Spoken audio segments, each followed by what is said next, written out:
Sir నమస్కారం sir. నమస్తే. Sir NTR గారి 'దేవరా' సినిమా అంటే మంచి హైప్ ఎక్స్‌పెక్టేషన్స్‌తో రిలీజ్ అయింది 27థ్ నాడు. అంటే అది బయటకు కనిపించకపోయినా ఎక్స్‌పెక్టేషన్స్ మాత్రం ఓ రేంజ్‌లో ఉన్నాయి. అయితే రిలీజ్ అయిన తర్వాత ఈ సినిమాకి కాస్త మిక్స్డ్ రివ్యూస్ రావడం చూసాము. ఈ టాక్‌తో ఎక్కువ కలెక్షన్స్ వీక్ డేస్‌లో రావు అని చెప్పేసి చాలామంది మాట్లాడారు. కాకపోతే ఇప్పుడు 'దేవరా' కలెక్షన్స్ చూస్తే ఒక రికార్డ్ స్థాయిలో ఉన్నాయి. 3 రోజుల్లో 300 క్రోర్స్, ఇప్పుడు మళ్ళీ 5 డేస్‌లో 400+ క్రోర్సే కలెక్ట్ చేసిందని అంటున్నారు. అంటే ఇటువంటి రికార్డ్ కలెక్షన్స్ పైన కొన్ని భిన్నాభిప్రాయాలు అయితే వ్యక్తమవుతున్నాయి. లేదు, ఫేక్ పోస్టర్లు ఏస్తున్నారు వీళ్ళు టీమ్ మేనేజ్మెంట్ అని చెప్పేసి కూడా వాదించే వాళ్ళు ఉన్నారు. కాకపోతే లేదు, ఇవి రియల్ కలెక్షన్స్ అని చెప్పేవాళ్ళు కూడా ఉన్నారు. మరి ఏం చెప్తారు ఈ 'దేవరా' రికార్డ్ కలెక్షన్స్ గురించి? అంటే ఆడియన్స్‌కి ఆప్షన్ ఇవ్వకుండా హ్మ్. మొత్తం అన్ని థియేటర్స్‌లోనూ 'దేవర' సినిమాయే పడింది వెరీ ఫస్ట్ డే. ఓహ్! వెరీ ఫస్ట్ డే ఆ సినిమాకి వచ్చినటువంటి వసూళ్లలో మేజర్ షేర్ తెలుగు వెర్షన్ నుంచే వచ్చింది. హిందీలో తక్కువే వచ్చింది. 7 కోట్లు హ్మ్. ఆ ఏరియాలో మాత్రమే నమోదైంది హిందీ బెల్ట్‌లో. హిందీ బెల్ట్‌లో విపరీతమైన వసూళ్లను వీళ్ళు ఎక్స్‌పెక్ట్ చేశారు. కానీ అక్కడ వర్కౌట్ అవ్వలేదు. 7 కోట్లకు పరిమితమైంది. హ్మ్. తెలుగు రాష్ట్రాల్లో మంచి వసూళ్లే సాధించింది అది. ఎందుకంటే ఆ సినిమా మీద ఉన్నటువంటి ఎక్స్‌పెక్టేషన్ మాత్రమే కాదు, దాదాపు 6 సంవత్సరాల తర్వాత రిలీజ్ అయినటువంటి ఎన్టీఆర్ సోలో సినిమాగా కూడా గుర్తించాలి దాన్ని. హ్మ్. ఈ 2 కారణాల చేత థియేటర్లకు జనాలు పోటెత్తిన మాట వాస్తవం. అడ్వాన్స్ బుకింగ్లు విపరీతంగా జరిగినాయి. అలాగే బయ్యర్స్ నష్టపోకుండా ఉండడానికి ప్రీమియర్ షోస్కి అనుమతి ఇచ్చారు. అనుమతి ఇవ్వటం మాత్రమే కాదు, నేరుగా డిస్ట్రిబ్యూటర్లే టిక్కెట్లు అమ్మారు అక్కడ 1000 రూపాయల లెక్కన అర్ధరాత్రి 1:00 షోకి. హ్మ్. ఇది నష్ట నివారణ చర్యలు వాళ్ళు వెరీ ఫస్ట్ నుంచి కాన్షియస్గా మొదలు పెట్టడంతోనే అర్థమవుతుంది సినిమా మీద వాళ్ళకున్న ఒపీనియన్ ఏమిటి అనేది. ఓకే. క్రేజ్ మీద బిజినెస్ చేయాలి అనుకున్నారు. ఆ క్రేజ్ మీద బిజినెస్సే జరిగింది 3 రోజులు. సినిమా రిలీజ్ అయిన రోజు కరెక్ట్గా 3 డేస్ అంటే శుక్ర, శని, ఆది 3 రోజులు మంచి వసూళ్లు సాధించడం మాత్రమే కాకుండా హిందీ బెల్ట్లో పెరుగుదల కనిపించింది, హ్మ్. తెలుగు బెల్ట్లో తగ్గుదల కనిపించింది. చాలా హై నుంచి డౌన్ఫాల్ చూసాం మనం, అక్కడ పెరిగింది. హ్మ్. అయితే మండే పరిస్థితి తేడా అయింది. మండే నాటికి అక్కడ ఇక్కడ కూడా డౌన్ఫాల్ జరిగింది. ఓకే. మండే జరిగింది, అది మంగళవారం కొనసాగింది. ఈరోజు కూడా అదే కండిషన్. హ్మ్. థియేటర్స్ తగ్గినాయి. థియేటర్స్ తగ్గించాల్సిన పరిస్థితి, షోస్ తగ్గించాల్సిన పరిస్థితి అనివార్యంగా వచ్చింది. ఎందుకు రన్ని సస్టైన్ చేయలేకపోయింది సినిమా? వెళ్తున్నారు, ఇప్పటికీ థియేటర్కి వెళ్తున్న జనాలు ఉన్నారు. దానికి అవును. కంపారిటివ్గా ఆ ఊపు లేదు. అంటే వన్ టైం వాచ్ అంటున్నారు. వన్ టైం వాచ్ పర్వాలేదు సినిమా అనే టాకే దానికి స్థిరం. సినిమా బాలేదు, టోటల్గా బాలేదు, కాన్సెప్చువల్గా బాలేదు, ఈ అభిప్రాయాలు వేరు. హ్మ్. కామన్ ఆడియన్ బయటకు వచ్చిన తర్వాత అభిమాని ఏం మాట్లాడాడు? బయటకు వచ్చి అద్భుతం, అనితర సాధ్యం అన్నాడు. కానీ కామన్ ఆడియన్ ఏమన్నాడంటే యావరేజ్ అన్నాడు. అవును. ఈ యావరేజ్ అనేది నిర్దిష్టమైనటువంటి టాక్. ఇది ఇక్కడ మాత్రమే కాదు, ప్రతి చోట అదే నమోదు చేసుకుంది. తమిళ వర్షన్లోనూ అదే జరిగింది. ఇతర భాషల్లో అది రిలీజ్ చేసిన చోట కూడా అదే టాక్ వచ్చింది. దానికి ఒక ఒపీనియన్కి ఎక్కడొచ్చాడు ప్రేక్షకుడు అంటే ఏమి చెప్పడం కోసం సినిమా తీశారు అనేది ఒక కన్ఫ్యూజన్ ఉంది. సినిమా మీద అంచనాలు లేకుండా సినిమా థియేటర్కి జనాలను తీసుకెళ్ళటం కోసం లో ప్రొఫైల్ మెయింటైన్ చేశాడు ఆయన, కొరటాల శివ. ఈ లో ప్రొఫైల్ వ్యూహాత్మకంగా మెయింటైన్ చేస్తున్నారు అనే విషయం జనాలకు అర్థమైపోయి ఎక్స్పెక్టేషన్స్తోనే థియేటర్కి వెళ్ళారు. అవును. థియేటర్కి వెళ్ళిన తర్వాత నిరుత్సాహానికి గురయ్యారు. గురవటానికి కారణం ఏమిటి అంటే రకరకాల రీజన్స్ ఉన్నాయి దానిలో. ఒకటి, సినిమాలో ప్రాపర్ విలన్ ఎస్టాబ్లిష్ కాలేదు. హ్మ్. రెండోది, జాలర్ల జీవితాల్లో ఉండేటువంటి సంక్షోభాలన్నింటినీ వీళ్ళు ప్రాపర్గా పోర్ట్రేట్ చేయడంలో ఫెయిల్ అయ్యారు. ఇన్ని గందరగోళాల మధ్య సినిమా చూసినటువంటి ప్రేక్షకుడికి ఒక పూర్తి అభిప్రాయం అంటే ఒక సంపూర్ణ చిత్రాన్ని చూసామనేటువంటి అభిప్రాయం కలగలేదు.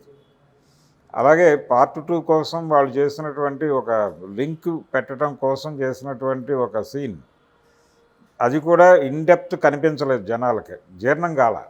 అవును. అదేదో పేలుతుంది, జనాలు ఒక్కసారి సంభ్రమాశ్చర్యాలతో బయటకు వస్తారు అనుకుని డైరెక్టర్ గారు అనుకున్నాడు, కానీ జనాలకి అది ప్రాపర్గా రిజిస్టర్ కాలేదు అనేది వాస్తవం. అందుకని ఈ గ్యాప్స్ అన్నీ ఉండటం వల్ల, ఈ ల్యాక్స్ అన్నీ ఉండటం వలన, రెండోది హీరోయిన్కి సంబంధించిన సమస్య, సినిమాలో ఎంటర్టైన్మెంట్ లేదు, ఎమోషన్ ప్రాపర్గా లేదు, అలాగే ఎవరిని చంపుతున్నారో క్లారిటీ లేదు, తన వాళ్ళని తనే చంపుకుంటున్నటువంటి పరిస్థితి. ఒక టైంలో హీరో మీద జనాలకు నెగిటివ్ అభిప్రాయం కలిగే అవకాశం ఇచ్చే సన్నివేశ కల్పనలు ఉన్నాయి దానిలో. ఇన్ని గందరగోళాల మధ్య సినిమా పాజిటివ్ టాక్ ఎక్స్పెక్ట్ చేయడం కష్టం. ఈ లోపాలన్నీ సరిచేసుకుని, అంటే కమ్యూనిస్ట్ బ్యాక్గ్రౌండ్ ఉన్నటువంటి డైరెక్టర్ ఆయన కొరటాల శివ. ఓకే. ఆయన స్ట్రైట్ని విలన్గా చూడలేకపోవడం అనేది ఒక లోపం. స్ట్రైట్ని విలన్గా ఎస్టాబ్లిష్ చేస్తూ పార్ట్ 2లో దానికి సంబంధించిన సమగ్ర చిత్రణ ఉంటుంది అనే సూచన ఇక్కడ చేయాలి. ఆ సూచన చేయటం జరగల. ఆ జరగకపోవడం ప్రభావం పడిపోయింది. ఒకే సమూహంలో భిన్నమైనటువంటి అభిప్రాయాలు కలిగిన వాళ్ళు ఖచ్చితంగా ఉంటారు. వాళ్ళ మధ్య ఒక కామన్ ఇది వచ్చినప్పుడు, ఒక ఉమ్మడి సమస్య వచ్చినప్పుడు వాళ్ళు కలుస్తారు. ఐక్యత, విభేదం రెండూ ఉంటాయి సమూహంలో ఉన్నటువంటి వ్యక్తుల మధ్య. వాళ్ళు ఒకళ్ళ పట్ల ఒకళ్ళకి వ్యతిరేకతలు పర్సనల్గా ఉండొచ్చు, కానీ సమూహంగా కలిసే ఉంటారు వాళ్ళు. ఈ సూత్రాన్ని మర్చిపోయి సినిమా తీశాడు కొరటాల శివ. అందుకని ఆ సినిమా ప్రాపర్గా కనెక్ట్ కాలేదు జనాలకి. సైఫ్ అలీ ఖాన్ని విలన్గా చూడలేకపోయారు, అలాగే ఎన్టీఆర్ని హీరోగాను చూడలేకపోయారు.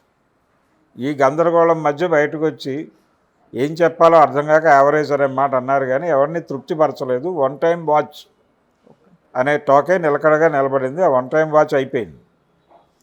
సో రిపీట్ ఆడియన్స్ లేకపోతే రన్ ఉండదు, అందుకనే రన్ లేదు అక్కడ. మీరేమో ఆప్షన్ ఇవ్వకుండా జనాల మొత్తానికి సినిమా చూపించారు, ఇది తప్ప వేరే గత్యంతరం లేదు మీకని. సో ఆ సినిమాకి రావాల్సిన డబ్బులు వచ్చేసినాయి, ఇంకా దాని మీద ఆశలు పెట్టుకోవడం అనవసరం. ఓకే. దాని కథ ముగిసింది. అయితే గ్యాప్ ఉంది చాలా. ఇప్పుడు ఇంకో పెద్ద సినిమా ఏమీ లేదు కనుచూపు మేరలో, పుష్ప 2 తప్ప. పుష్ప 2 గేమ్ చేంజర్ తప్ప ఏమీ లేదు. దీని పరిస్థితి ఇలా ఉంది కాబట్టి గేమ్ చేంజర్కి సంబంధించి ఆయన ఒక డిసెంబర్ అనే మాట అన్నాడు. డిసెంబరు, క్రిస్మస్ అనే ఒక శబ్దం చేసున్నారు, కానీ నిజానికి అది రెడీగా ఉంటే ప్రిపేర్ చేసి ఈ గ్యాప్లో వదిలేయటం బెటర్. అవును.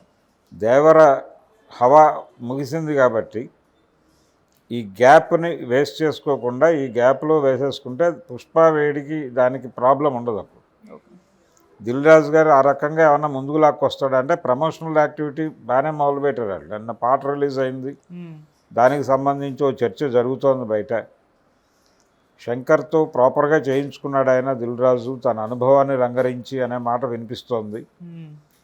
సో అది ఇమ్మీడియట్గా కనుక దాన్ని రోప్లోకి లాక్కొచ్చేస్తాయి, లైన్లో పెట్టేస్తాయి, డెఫినెట్గా ప్రయోజనం ఉంటుంది అనేటువంటి ఒక అవకాశాన్ని అయితే దేవర కల్పించాడు. అది వాస్తవం. అంటే మండే నుంచి దానికి వసూళ్ల పరంపర డౌన్ఫాల్ జరుగుతోంది. మ్యాక్సిమం ఈ ఇమేజ్ మీద నడవటం అనేది నడిస్తే ఇంకొక 3-4 రోజులు నడుస్తుంది. ఆ తర్వాత కష్టమైన సినిమా. అందుకని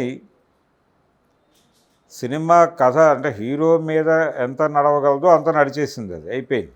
హీరో దమ్ము మీద వచ్చిన రూపాయి ఇది. ఓకే. డైరెక్టర్ చేసినటువంటి విఫల ప్రయత్నంగానే చూడాలి ఈ సినిమాని. కొరటాల శివ ఆడియన్స్ని ఇబ్బంది పెట్టడం అనే వాస్తవం మీద ఆధారపడి జరిగినటువంటి డిజాస్టర్ ఇది. అందుకని హీరో కష్టము, దర్శకుడి నిర్లక్ష్యముగా దేవర అనే సినిమా పార్ట్ 1 రిజిస్టర్ అయింది జనాలకి. పార్ట్ 2లో ఎలాంటి కరెక్షన్స్ చేస్తాడో చూడాలి. పుష్ప 1కి కూడా డివైడ్ టాక్ వచ్చింది, విమర్శలు వచ్చినాయి.